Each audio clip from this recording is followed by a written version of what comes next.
कहानी एक बिजनेसमैन की, कहानी एक एंटरप्रेन्योर की, कहानी एक ऐसे ऑथर की जिसकी एक बुक ने हर उस शख्स को फायदा पहुंचाया जिसने अपनी फाइनेंशियल सिचुएशन में सुधार करना चाहा।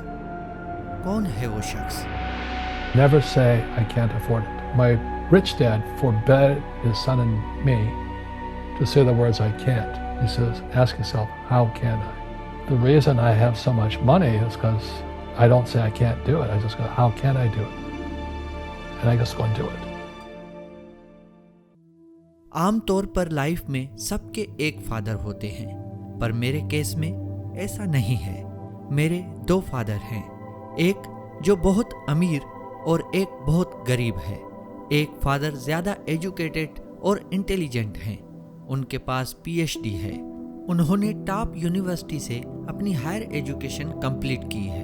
एंड दूसरे डैड ने अपना 8th स्टैंडर्ड भी पास नहीं किया। दोनों ही मुझे एडवाइस करते थे।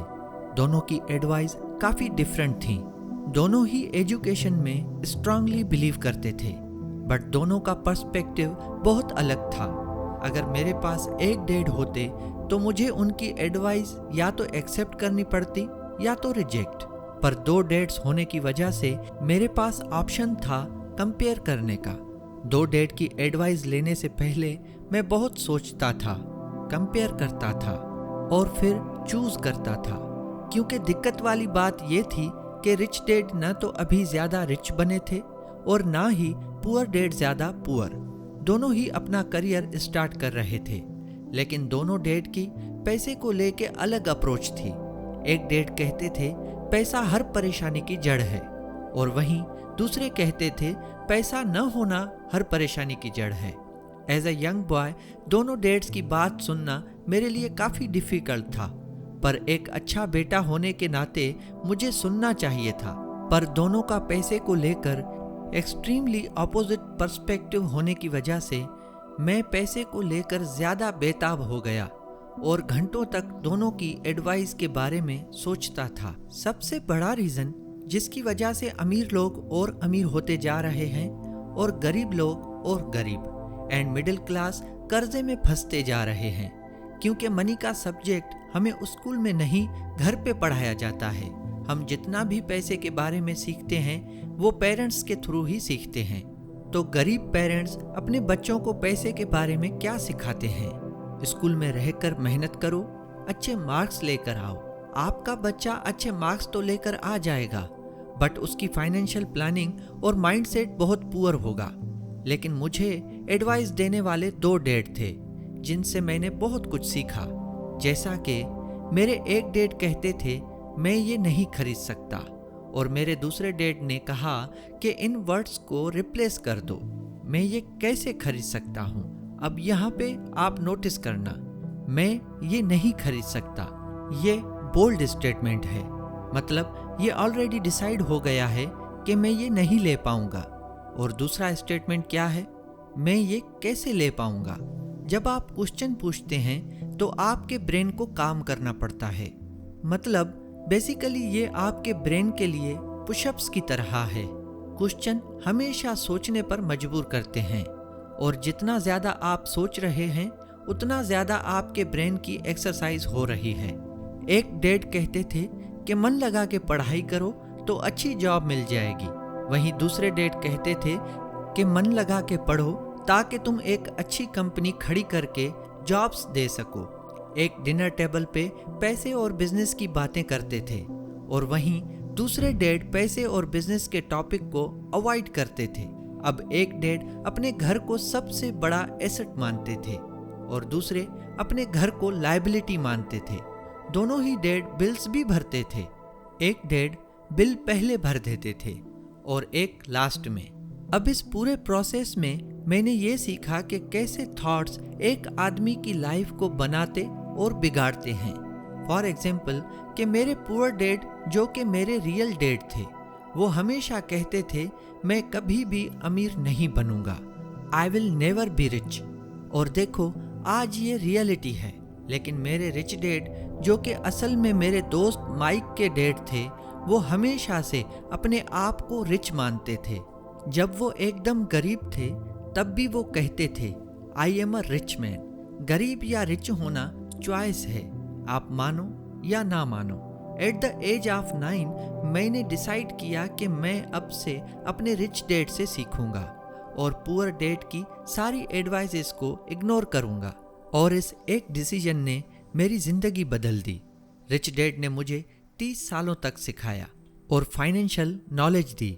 मुझे एग्जैक्टली अब समझ में आ गया था कि मनी कैसे काम करती है। ज़्यादातर लोग पैसे के लिए काम करते हैं और उन्हें पैसा कैसे काम करता है ये समझ ही नहीं आता। इस बुक में मैं आपके साथ वो लेसन शेयर करने वाला हूँ जो मैंने 30 सालों में सीखे हैं और जिसने मुझे पर्सनली वेल्थ बनाने में हेल्प की है। अगर आप इस चैनल पर नए हैं तो सब्सक्राइब करना न भूलें। The rich do not work for money. अमीर लोग पैसे के लिए काम नहीं करते। मैंने अपने पुअर डैड से पूछा, डैड हम अमीर कैसे बन सकते हैं? जिसके रेस्पॉन्स में मेरे फादर ने कहा कि अगर तुम्हें अमीर बनना है तो पैसे कमाना सीखो। मैंने पूछा पैसे कैसे कमाने चाहिए? तो उन्होंने कहा हार्ड वर्क करके। और अभी के लिए मैं इतना ही बता सकता हूँ, इससे ज़्यादा नहीं। यही सवाल मैंने रिच डैड से किया। रिच डैड ने कहा ज़्यादातर लोग पैसे के लिए काम करते हैं जो लॉन्ग टर्म में तुम्हें कभी अमीर नहीं बनाएगा। अगर तुम्हें सही में अमीर बनना है तो तुम्हें अपने पैसे को काम पे लगाना पड़ेगा। इस दौरान जो सबसे अहम लेसन मैंने सीखा वो था the poor and the middle class work for money, the rich have money to work for them. डर और लालच ये दो इमोशंस लोगों की पूरी जिंदगी कंट्रोल करते हैं। हर एक इंसान अपने टाइम की प्राइस सेट करता है और ये क्यों होता है? फियर और ग्रीड की वजह से। पहले हम पैसे न होने के डर से बहुत हार्ड वर्क करते हैं, अपना टाइम इन्वेस्ट करते हैं ताकि हम पैसे कमा पाएं। और जब हमें पैसे मिलते हैं सैलरी के फॉर्म में तब हम ग्रीडी हो जाते हैं और सोचते हैं कि ये पैसे हमारे लिए क्या क्या लग्जरियस बाय कर सकते हैं। तो सबसे पहले लोग पैसे कमाते हैं और फिर उन्हें खर्च करते हैं और फिर एक पैटर्न बन जाता है। कौन सा pattern? Pattern of wake up, go to work, earn money and pay bills. Repeat repeat repeat. और इस तरह से वो रेट रेस में फंस जाते हैं। वो लोग सबसे पहले डरते हैं कि पैसे नहीं होंगे तो घर कैसे चलेगा और पैसे कमाने के पीछे पागल हो जाते हैं। और फिर जब सैलरी आती है उन लोगों के सामने ख्वाहिशें आ जाती हैं कि मैं इन पैसों से ये खरीद सकता हूँ, वो खरीद सकता हूँ। लॉजिकली सोचने के बजाय वो लोग इमोशनल होके गलत डिसीजन लेते हैं।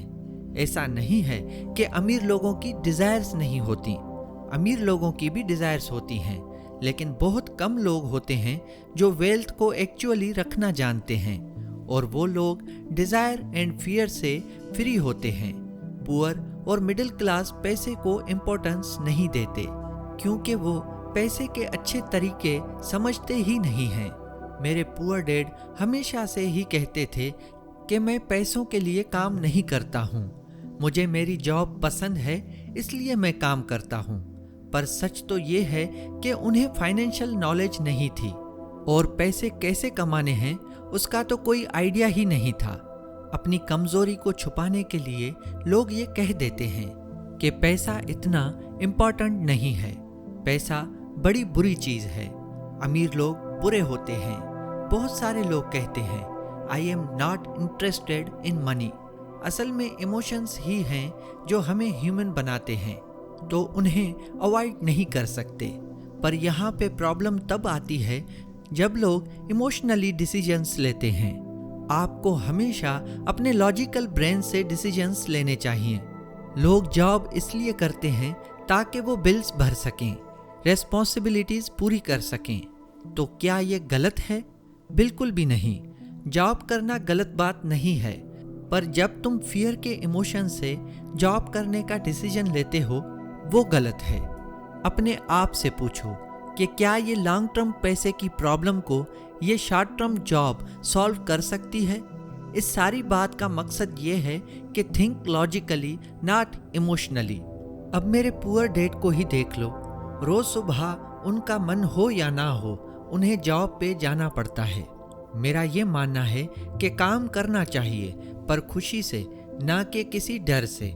लोग फियर और इग्नोरेंस की वजह से फाइनेंशियली फ्री नहीं हो पाते। ज्यादातर लोग पूरी जिंदगी डर में जीते हैं।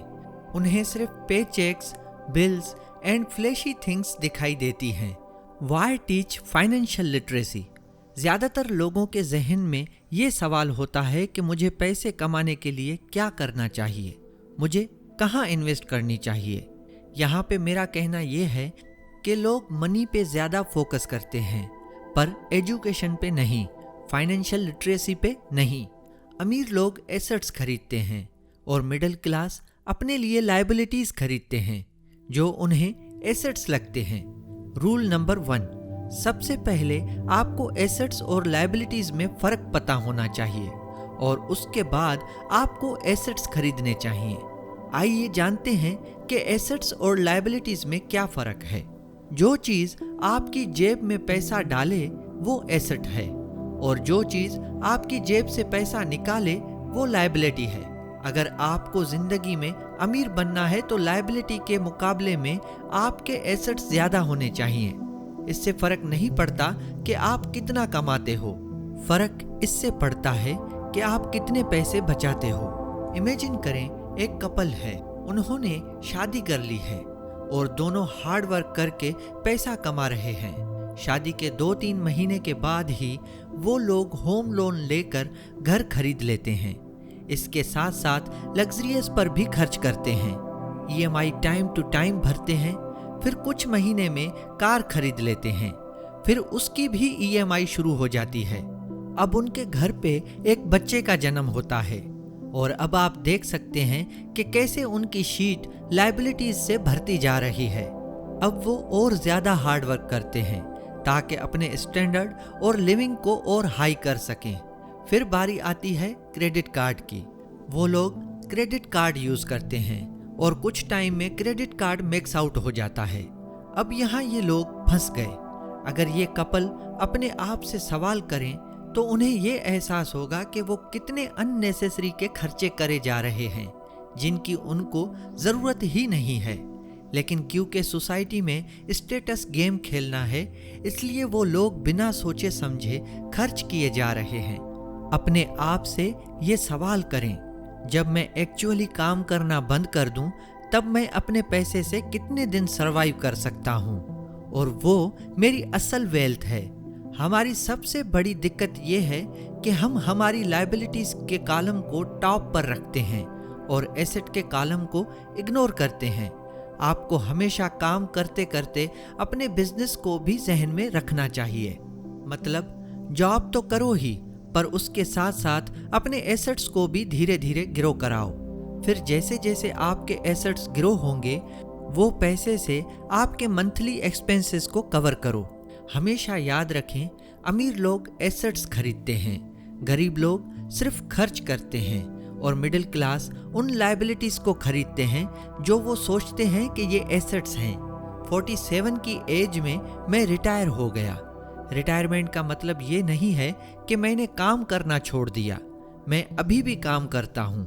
पर फाइनेंशियल रिटायरमेंट मतलब अगर मैं काम न करूँ तब भी मेरे एसेट्स अपने आप को ग्रो करते रहेंगे।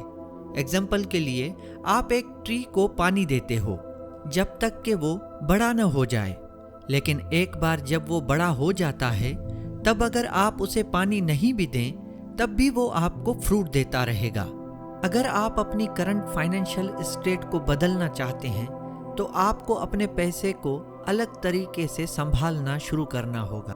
रिच डैड के साथ रहकर रॉबर्ट और माइक ने एक ऐसा सबक सीखा जो उन्हें स्कूल नहीं सिखा सका। हकीकी दुनिया में कामयाबी के लिए सिर्फ कड़ी मेहनत की नहीं बल्कि हिम्मत की जरूरत होती है।